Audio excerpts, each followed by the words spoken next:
Being an indie filmmaker nowadays, it's a great thing for me. For example, being as a first generation Mexican, being born and raised until like I was 11 years old in Mexico, to come to a country that had just the worst expectations for me in a sense, to become a filmmaker and do the stuff that I loved and I've always loved since I was a kid, which is movies.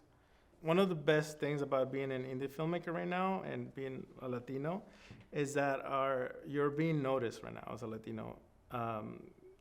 Before it was like it felt like it was like a shorter game for us in the industry that usually you had to, like if a filmmaker out there was a Latino was making films, it was usually about gangsters, about, cartels and immigration and all that. And one of the great things about being an indie filmmaker now is that I can stay away from all that and then show stories like Toro De Oro.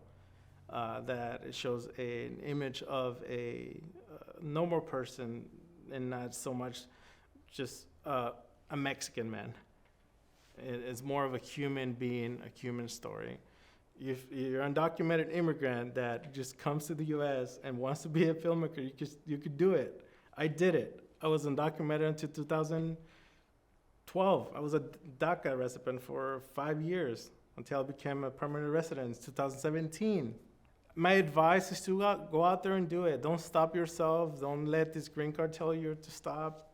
Obviously, it's harder to do it, but tell those stories that people don't know about you. Tell those stories that you want people to know.